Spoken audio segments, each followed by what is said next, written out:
नमस्कार दोस्तों। GK Arjun sir के चैनल पे आपका एक बार फिर स्वागत है।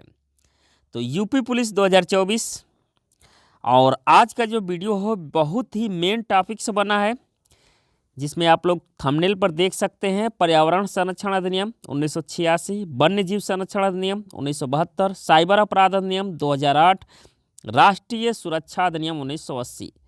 इससे संबंधित आपको प्रश्न आपको इस वीडियो में देखने को मिलेगा जो आपके सिलेबस में है। तो चलिए वीडियो प्रारंभ करते हैं। वीडियो प्रारंभ करने से पहले आपसे एक छोटी सी रिक्वेस्ट, अभी तक आप हमारे चैनल पर नए हैं तो प्लीज़ इस चैनल को सब्सक्राइब करें। सब्सक्राइब करने के बाद बेल आइकन की घंटी को क्लिक करना ना भूलें, ताकि जब भी मैं अगला वीडियो अपलोड करूं उसका नोटिफिकेशन आपके मोबाइल पर सबसे पहले पहुंचे। तो चलिए वीडियो प्रारंभ करते हैं। तो यहाँ पर लेते हैं पहला क्वेश्चन, किससे प्रभावित होकर पर्यावरण संरक्षण अधिनियम बनाया गया। तो यहाँ पर पूछा जा रहा है किससे प्रभावित होकर जो है पर्यावरण संरक्षण अधिनियम बनाया गया, या इसका प्रेरणा स्रोत किससे मिला जो पर्यावरण संरक्षण का अधिनियम बनाया गया। यहाँ पर देखिए दिया है संयुक्त राष्ट्र पर्यावरण सम्मेलन 1972, संयुक्त राष्ट्र पर्यावरण सम्मेलन 1986, संयुक्त राष्ट्र पर्यावरण सम्मेलन 1980, संयुक्त राष्ट्र पर्यावरण सम्मेलन 1970।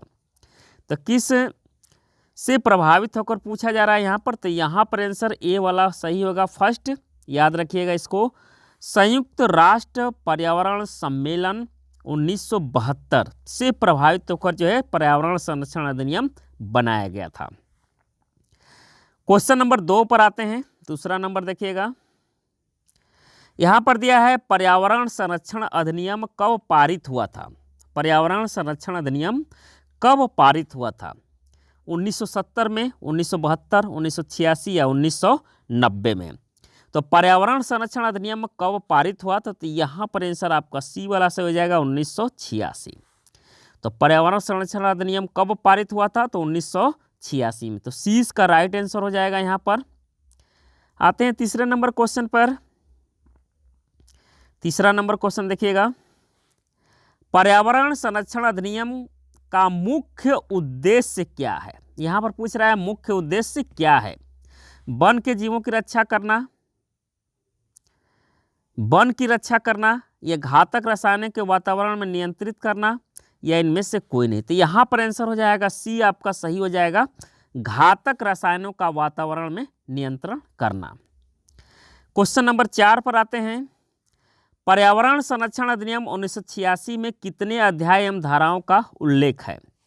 पर्यावरण संरक्षण अधिनियम 1986 में कितने अध्याय एवं धाराओं का उल्लेख है। दिया है 4 अध्याय 26 धाराएं, 3 अध्याय 24 धाराएं, 5 अध्याय 20 धाराएं, या 8 अध्याय 22 धाराएं। तो यहाँ पर आंसर हो जाएगा आपका ए सही है। यहाँ पर 4 अध्याय और 24 धाराएं हैं। तो पर्यावरण संरक्षण अधिनियम 1986 जो बना उसमें कितने अध्याय और धाराओं का उल्लेख है, तो 4 अध्याय और 26 धाराएं। तो इसको याद रखिएगा। क्वेश्चन नंबर 5 पर आते हैं।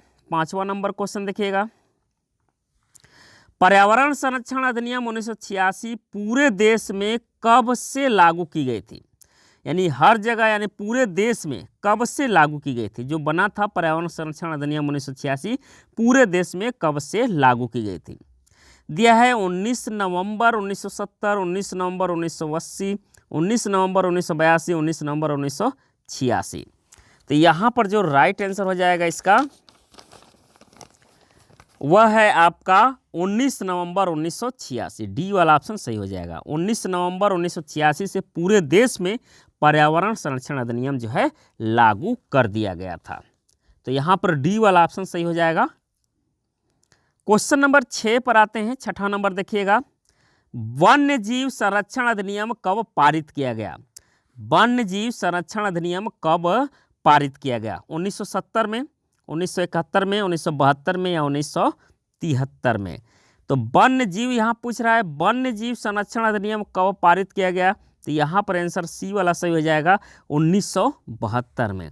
तो वन्य जीव संरक्षण अधिनियम कब पारित किया गया, याद रखिएगा 1972 में। क्वेश्चन नंबर 7 पर आते हैं। 7वां नंबर देखिएगा, वन्य जीव संरक्षण अधिनियम कब और किस अन्य नाम से जाना जाता है। तो वन्य जीव संरक्षण जो है अब किस अन्य नाम से जाना जाता है? तो ये 1972 में ये अधिनियम बना था, अब जो है इस किस नाम से जाना जाता है? यहाँ पर दिया है भारतीय वन्य जीव अधिनियम 2002, भारतीय वन्य जीव अधिनियम 2001, भारतीय वन्य जीव अधिनियम 2003, भारतीय वन्य जीव अधिनियम 2004। तो 1972 वाला जो अधिनियम है अब किस नाम से जाना जाता है? इसका अन्य नाम भी है, तो यहाँ पर आंसर ए वाला सही हो जाएगा, भारतीय वन्य जीव अधिनियम 2002, भारतीय वन्य जीव अधिनियम 2002। क्वेश्चन नंबर 8 पर आते हैं। 8वां नंबर देखिएगा, यहां पर दिया है वन्य जीव संरक्षण अधिनियम में कितनी अनुसूचियां हैं? इसको अनुसूचियां पढ़िएगा। वन्य जीव संरक्षण अधिनियम में कितनी अनुसूचियां हैं? 4, 5, 6 या 7? तो वन्य जीव संरक्षण अधिनियम में कितनी अनुसूचियां हैं? तो यहां पर आंसर हो जाएगा आपका सी, 6 अनुसूचियां हैं। कितनी हैं? 6 अनुसूचियां हैं। क्वेश्चन नंबर 9 पर आते हैं। 9 नंबर देखिएगा, वन्य जीव संरक्षण अधिनियम में अवैध शिकार करते पकड़े जाने पर कम से कम और अधिक से अधिक सजा मिलती है। तो वन्य जीव संरक्षण अधिनियम में अगर आप अवैध शिकार करते हुए पकड़े जाते हैं तो कम से कम कितनी सजा होती है और अधिक से अधिक कितनी सजा हो सकती है? तो यहाँ पर देखिए दिया है क्रमशः 3 वर्ष से 7 वर्ष, 5 वर्ष से 10 वर्ष, 10 वर्ष से 15 वर्ष या 15 वर्ष से 20 वर्ष। तो न्यूनतम एक और दिया है, एक और अधिकतम दिया है। तो यहाँ पर आंसर फर्स्ट वाला ही सही है। यहाँ पर न्यूनतम जो है 3 वर्ष कम से कम और अधिक से अधिक 7 वर्ष तक सजा मिलती है। तो ए यहाँ पर आपका ऑप्शन सही हो जाएगा। क्वेश्चन नंबर आते हैं 10 नंबर पर। 10वां नंबर देखिएगा, वन्य जीव संरक्षण अधिनियम में अवैध शिकार के लिए जुर्माना का प्रावधान किया गया है। 10,000 से 25,000, 5,000 से 10,000, 20,000 से 25,000, 15,000 से 25,000। तो अवैध शिकार के लिए कितना जुर्माना लगाया जा सकता है? तो यहाँ पर आंसर हो जाएगा आपका ए सही है, 10,000 से 25,000 रुपये तक जुर्माना लगाया जा सकता है। तो ए इसका राइट आंसर हो जाएगा यहाँ पर। क्वेश्चन नंबर 11 पर आते हैं। 11 नंबर देखिएगा, राष्ट्रीय सुरक्षा अधिनियम भारत में कब से लागू किया गया था? राष्ट्रीय सुरक्षा जो अधिनियम है भारत में कब से लागू किया गया था? यहाँ पर देखिए दिया है 1970 में, 1980 में, 1990 में या 1993 में। तो भारतीय सुरक्षा अधिनियम भारत में कब से लागू किया गया? तो यहाँ पर आंसर आपका बी सही हो जाएगा, 1980 में। कब से लागू किया गया? 1980 में। क्वेश्चन नंबर 12 पर आते हैं। राष्ट्रीय सुरक्षा अधिनियम 1980 में गिरफ्तारी के बाद कितने महीने की सजा का प्रावधान है? तो राष्ट्रीय सुरक्षा अधिनियम 1980 में गिरफ्तारी के बाद कितने महीने का सजा का प्रावधान किया गया है? 3 महीने का, 6 महीने का या 9 महीने का या 12 महीने का? तो यहाँ पर आंसर हो जाएगा आपका ए सही हो जाएगा, 3 महीने का। कितने महीने का सजा का प्रावधान है? 3 महीने का। क्वेश्चन नंबर 13 नंबर पर आते हैं। राष्ट्रीय सुरक्षा अधिनियम 1980 के तहत गिरफ्तारी की अधिकतम अवधि है। तो अधिकतम यहाँ पर दिया है 5 वर्ष, 2 वर्ष, 1 वर्ष या 10 वर्ष। तो यहाँ पर आंसर हो जाएगा आपका सी, 1 वर्ष। अधिकतम कितने वर्ष तक गिरफ्तारी की जा सकती है? तो 1 वर्ष तक। क्वेश्चन नंबर 14 पर आते हैं। 14 नंबर देखिएगा, यहाँ पर दिया है किस अधिनियम के तहत जिस व्यक्ति के खिलाफ आदेश जारी किया जाता है उसको भारत में कहीं भी गिरफ्तारी हो सकती है? तो कौन सा अधिनियम है? दिया है राष्ट्रीय सुरक्षा अधिनियम 1980, साइबर अपराध अधिनियम 2008, राष्ट्रीय अपराध 1972 या इनमें से कोई नहीं।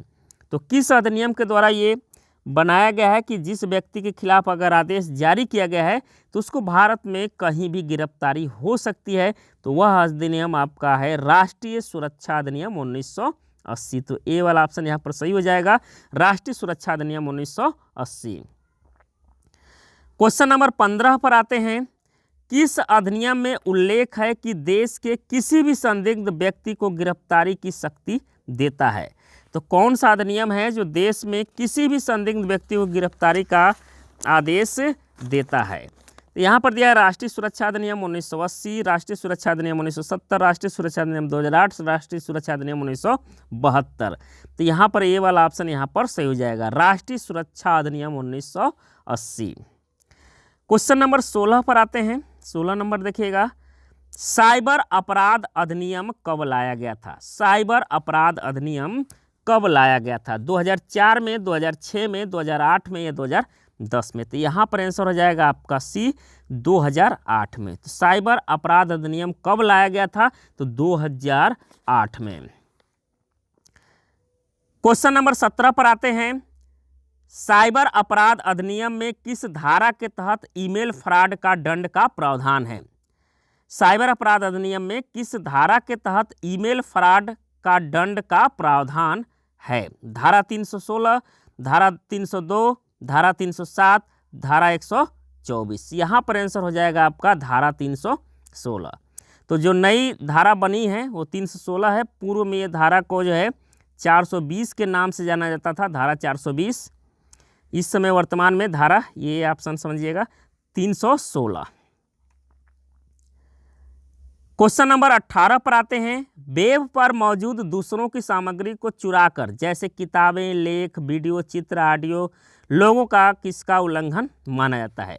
जुर्माना का उल्लंघन, बौद्धिक संपदा का उल्लंघन, दंड का उल्लंघन या इनमें से कोई नहीं? तो यहाँ पर आंसर हो जाएगा आपका बी, बौद्धिक संपदा का उल्लंघन, बौद्धिक संपदा का उल्लंघन।